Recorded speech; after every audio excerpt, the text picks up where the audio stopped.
Oui. Parle, ma chérie, parle. Parle. Une femme, oui. Oui, je suis une femme, je vivais en France. Oui. J'étais mariée à une diamantaire. Et le diamantaire, il était en France ici. Comment?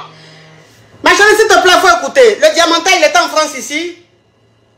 Oui, il était en France. Oui. Et on s'est rencontrés en Côte d'Ivoire. Oui. Et quand on s'est rencontrés, on s'est mariés, c'est vite allé, quoi. Oui. Et il m'a emmené en France. Oui. Donc, bon, je vivais avec lui, tout ça. Mais après, au fil du temps, il m'a dit que lui ne voulait pas d'enfants.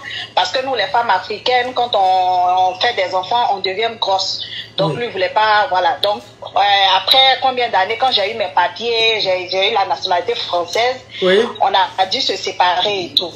Donc, après ça, moi, je suis rentrée en Côte d'Ivoire définitivement. Oui. Et un jour, j'étais dans un bar. Et pendant que parce qu'à chaque fois qu'on me dit bonjour, je suis française. À chaque fois qu'on me dit bonjour, je suis française. C'était mon passeport. Oui. Et donc, on était assis dans un bar avec des amis. Et puis, je parlais comme ça avec mes amis. Et il y avait des jeunes qui étaient assis. Et un coup, il y a un jeune qui se lève, il me dit, ah, bonjour madame, vous me plaisez. Il a commencé à me draguer et tout. Et puis ce soir-là, il m'offre une montre plaquée or. Donc je récupère la montre et le soir, on couche ensemble. L'Ivoirien là? Le même soir, l'Ivoirien. Et il me dit qu'il est footballeur, tout ça. Donc quand j'ai entendu footballeur, j'ai dit, ah, je suis tombée sur le jackpot. Et mais il t'a dit qu'il est footballeur où? En Côte d'Ivoire là-bas où ça? Non, il dit qu'il évolue d'un club, que lui-même il a son école de football, des trucs comme ça. Il m'a dit plein de trucs cette nuit-là. Donc, on est sortis ensemble. Et quand on a commencé à sortir ensemble, un mois après, il me demande en mariage. Oui. Et donc, il me montre une maison. Parce que pendant ce temps, il vit chez moi. Il me montre une maison inachevée. Il me dit que c'est sa maison. Donc, ça veut dire que quelqu'un que tu as connu là, attends ma chérie, on va aller pas à part. Donc, le gars que tu as connu, le même soir, tu as mouru lui parce qu'il t'a dit le footballeur là. Il allait habiter chez toi en même temps. Voilà, il est venu, on allait chez moi à la maison. Ah. Voilà, je l'ai emmené chez moi à la maison, tout ça. Et depuis tout ce temps, quand on veut se voir, c'est chez moi à la maison. Oui. Et il me montre après une maison inachevée, en construction en fait. Oui. Il me dit, ah, que c'est ma maison, ce sont mes manœuvres qui sont là, tout ça. Et il me montre un papier, un document qui atteste qu'il a une école de football aussi. Oui. Donc, je dis, bon, ok. Et quelques mois après, il me dit, bon, il veut me marier et tout. Et il me sort un papier en me disant qu'il est aussi dans les affaires et qu'il y a des hommes d'affaires qui lui doivent de l'argent et que vraiment, il veut vraiment organiser le mariage, mais il n'a pas les moyens pour le moment et que comme il a des millions, plus de 100 000 euros quelque part, donc il faut que je finance le mariage traditionnel et après, il allait me rembourser. Oui. Donc moi, j'ai cru en ce monsieur. J'ai financé le mariage. On a fait un grand mariage, tout ça. Et après ça encore, le monsieur est venu habiter avec moi pendant ce temps. Et il m'a présenté une famille il dit en plus que ce sont ses parents. Son papa et sa maman, une grande famille que je vais taire le nom, qui est en plus même dans le gouvernement actuel. Il me dit que ce sont ses parents et tout ça. Donc moi, j'étais impressionnée par tout ça. Oui. Et on allait habiter ensemble. Et quand on habitait ensemble, le monsieur, il se réveille le matin, il va nettoyer ma maison, il va faire la vaisselle, il va... Mais lui, il jouait pas au foot, quoi. Il partait plus s'entraîner. Il partait s'entraîner de temps en temps. Il m'envoie même des photos où il me dit qu'il avait il m'envoie des photos où il avait certains footballeurs, tout ça, machin et tout. Les grands footballeurs, mais les grands footballeurs, les grands footballeurs, il me montre des photos où il était avec ces derniers-là, tout ça. Ma coach, j'arrive. Et un jour, comme Dieu ne dort pas, il oublie son téléphone à la maison. Oui. Donc, moi, son téléphone sonne, je décroche. Oui. Je trouve il y a une dame au bout de fil, elle me dit bonjour, je veux parler à X. Je dis, ah, c'est mon époux, il n'est pas là, tout ça, vous êtes qui? Elle me dit non, que ça fait des mois qu'elle a porté plainte contre lui parce qu'il l'aurait arnaqué. Je dis, ah bon? Qu'il lui a promis le mariage, elle a financé son mariage, des choses comme ça, plein de trucs, comme un peu l'histoire que j'ai vécue en fait. Oui. Donc, elle me raconte maintenant de faire attention parce que c'est pas quelqu'un de fiable, c'est un arnaqueur, il n'est pas bon, c'est un menteur, tout ça. Donc, du coup, ça fait un déclic dans ma tête. Parce que comme moi, j'étais mariée à mon blanc, tout ce que j'avais comme bien, c'était mes bijoux. Parce que mon alliance même valait des fortunes, mes bijoux, tout ça. En fait, le monsieur, quand il venait nettoyer dans ma maison, tout ça, il était en train de sillonner des endroits où je cachais mes trésors. Je vais voir là-bas, les bijoux ont disparu. Wouh! Les bijoux ont disparu. Tous les bijoux ont disparu. Donc, je dis rien. J'attends qu'il rentre. Et lorsqu'il rentre, je le mets sur le fait accompli. Il me dit non. Ma chérie, s'il te plaît. Gang, gang, gang. Oui. Gang, gang, gang, gang, gang. Mais cette histoire de complet digne d'un film de marmailleur. Oui. Oui. Vas-y, oui. Il me dit que comme les gens lui doivent de l'argent, il a dû vendre les bijoux, qu'après il va me rembourser. Tu dis quoi? Il a vendu tes bijoux? Il a vendu tous mes bijoux. Tous mes bijoux, ma coach, les diamants que j'avais, l'or que j'avais, il a tout vendu. Tout. En tout cas, tu as un profil de... ta photo que je vois sur ton profil, l'endroit même que je vois, on sent même que tu es fructueuse. Oui, parle ma chérie. Et donc, il a, comment on appelle ça, il a vendu tous mes bijoux. Oui. Et je lui dis, bah, je fais comment? Il me dit, non, je vais te rembourser, tout ça. Et je commence à mener maintenant des enquêtes. En fait, les parents qui sont venus au mariage, là, les riches de ce pays-là. Quel mariage? Ce sont des gens, le mariage, la dot que j'ai financé, en fait. Je vous avais dit qu'il était venu avec 2 personnes influentes dans ce pays qui sont actuellement dans le gouvernement actuel. Il a présenté ces 2 personnes-là comme ses parents, comme son papa et sa maman. Non, mais ça, c'est une bande organisée, oui. Voilà. Donc, c'est ce qui m'a mise en confiance, en fait, quand j'ai vu ces 2 grandes personnalités du pays, tout ça. En fait, ces 2 grandes personnalités étaient des employeurs de son père. Lui, son père était gardien dans leur maison. Et comme le monsieur, il était bien, le vieux gardien, là, il était bien gentil et tout, donc il a adopté les enfants du monsieur. Donc, le jeune, maintenant, il va, voilà, il explique au patron de son papa que, j'ai rencontré une dame, je veux que vous veniez représenter mes parents, tout ça. Et c'est comme ça qu'il nous a berné, nous tous, en fait.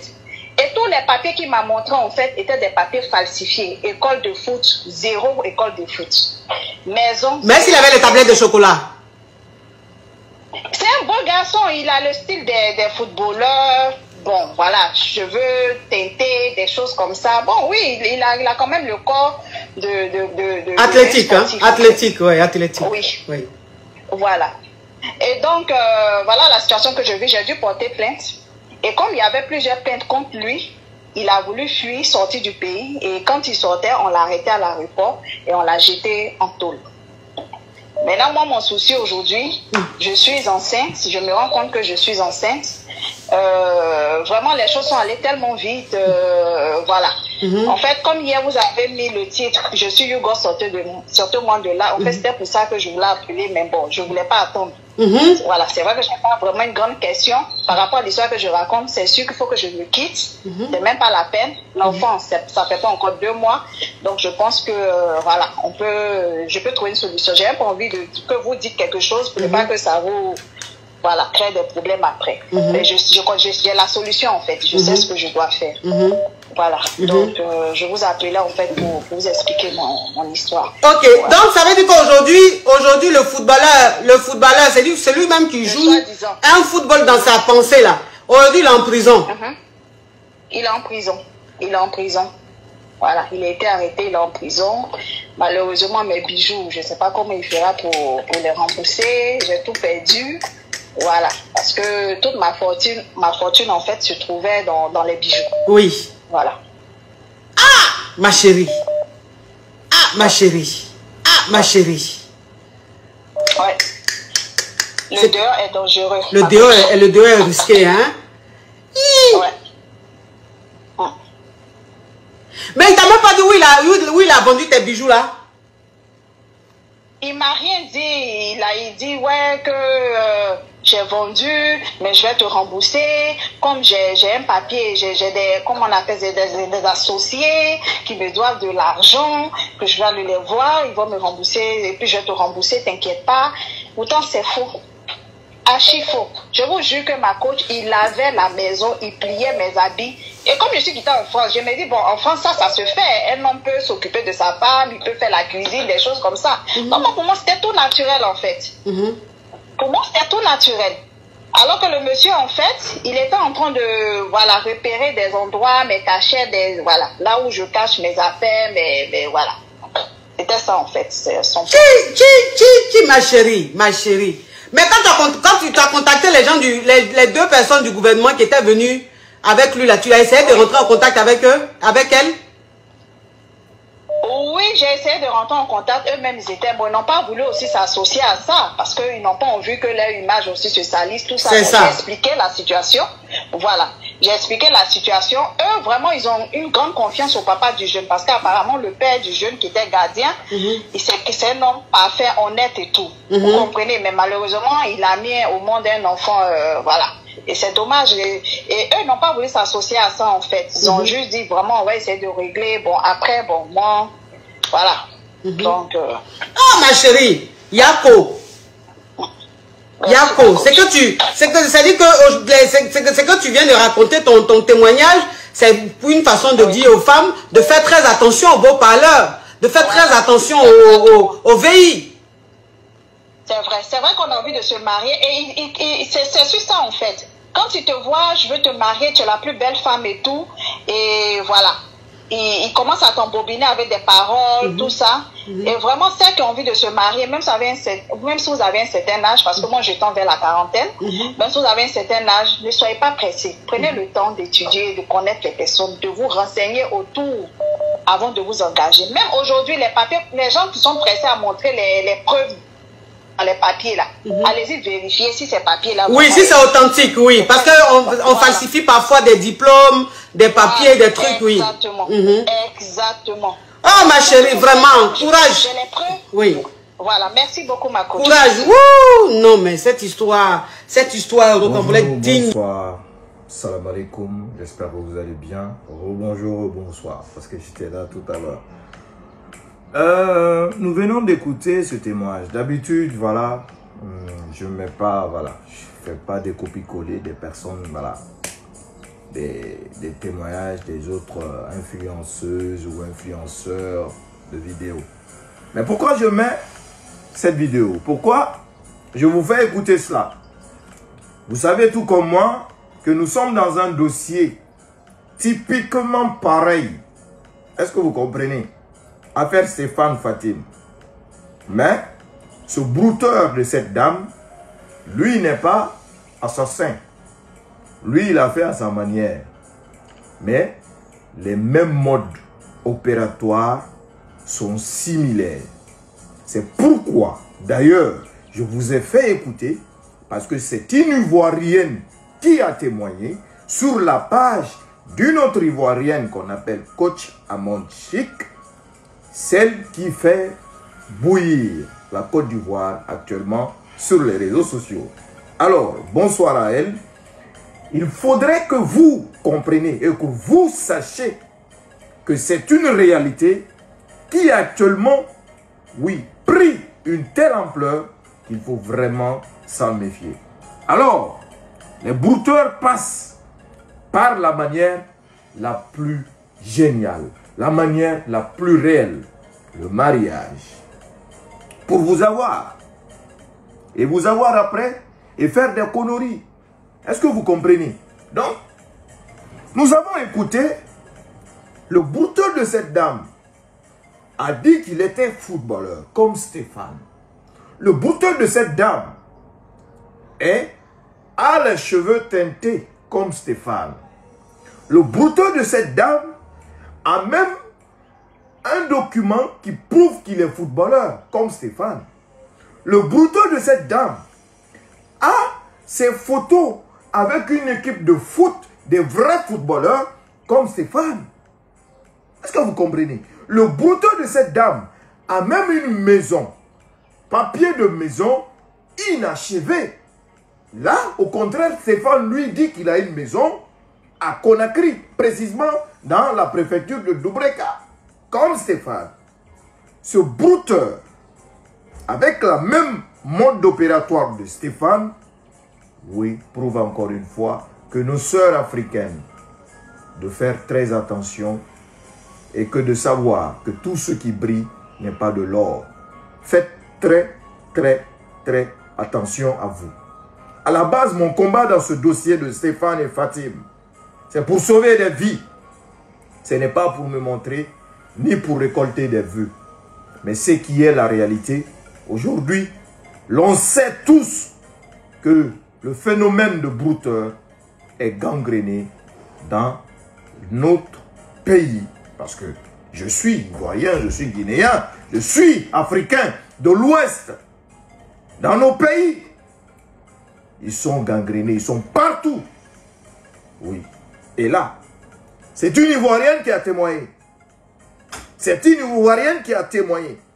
Qu'est-ce que je vais dire à cette dame si par hasard elle va regarder cette vidéo? Il faut faire très attention. Parce que Brouteur est une entreprise générée par des hommes. Oui, je dis bien, des hommes de grande classe. Des hommes de haute autorité. C'est très, très grave. Comment le jeune a pu venir aborder cette dame, lui proposer, l'offrir une montre en or comme ça sur le champ? Parce que, à la base, les brouteurs, c'est des employés. Ils sont employés par des personnes très influentes, par des personnes qui sont d'abord riches. Alors, qui sait que cette dame avait des proches parents à elle qui sont au courant qu'elle était mariée à un blanc et par la suite qu'elle avait de l'héritage, des bijoux, elle avait des trésors. Et là, qu'on emploie un jeune qui n'a rien du tout, oui, venir l'offrir une montre en plaqué pour la draguer. Ce n'est pas du hasard. Et encore, la partie la plus importante que la dame devrait fouiller, enquêter. Il a pris des parents, des personnalités qui sont dans le gouvernement ivoirien, qui sont partis représenter le jeune homme comme leurs parents. C'est incroyable. Comme leurs parents à son mariage. Et là, ça n'a pas été dit au départ que ce ne sont pas des vrais parents. Est-ce que vous comprenez? Ça n'a pas été dit au départ que c'était des vrais parents.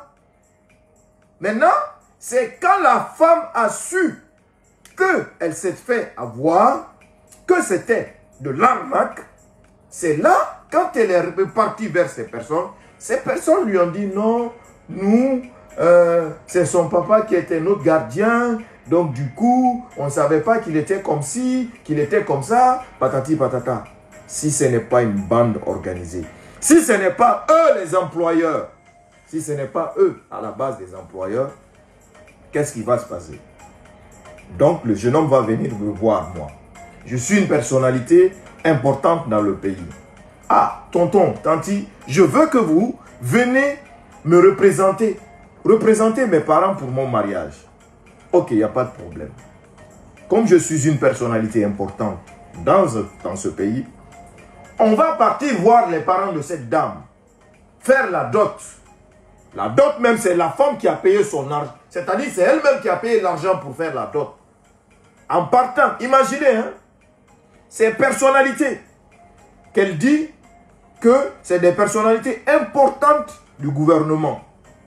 Quelles ont été leurs contributions pour le mariage? Qu'est-ce qu'eux, ils ont donné à leur soi-disant fils pour faire son mariage? Parce que même le fils, même le fils est milliardaire, mais le jour de son mariage, ses parents vont contribuer, ses parents vont donner quelque chose. Et la femme dit que ces personnes-là sont des personnalités importantes dans le gouvernement ivoirien, qui sont dans le gouvernement ivoirien. Regardez la frappe. Qu'est-ce qu'eux, ils ont donné? Pourquoi eux, ils n'ont pas donné la dot à leur fils, soi-disant fils, de donner la dot à la femme? La frappe totale. Maintenant, si ce n'était pas du frappe, que si ce n'est pas une bande organisée, ces deux personnalités qui sont dans le gouvernement ivoirien, directement à la base, ils vont dire, bon, le jeune homme est venu nous voir, comme son père n'est plus en vie, et nous avons eu des bonnes relations avec son père, qui était notre ami, même s'il ne disait pas gardien, qui était notre ami. Et là, comme il n'a plus de père, nous venons pour représenter ses parents. Tout simplement, au départ. Est-ce que vous comprenez? Si le jeune homme n'est pas de mèche avec ces gens-là. Mais c'est quand ça a gâté que c'est la partie-là que la coach elle-même n'a pas trouvée. C'est la partie-là que beaucoup n'ont pas trouvée. Mais c'est quand ça a gâté que la femme est repartie vers ses parents, soi-disant parents, c'est là qu'on lui a dit non, nous, son papa qui était notre gardien, donc on ne savait pas qu'il était comme ça. Du vrai n'importe quoi. Vous avez écouté? Même mode opératoire que Stéphane. Il a les documents falsifiés qu'il est footballeur. Il a les documents falsifiés qu'il a une maison. Il a les teintures de cheveux. Il a quoi encore comme Stéphane? Raconter des conneries. Tout. Frères et sœurs africaines, faites très très attention parce que nous vivons dans un monde très dangereux et que les gens n'ont ni sentiment, ni pitié. Qu'est-ce qui compte? L'argent, réussir à tout prix et par n'importe quel des moyens. Attention à vous. C'était votre frère, Kingaji, Toto Fao, 224.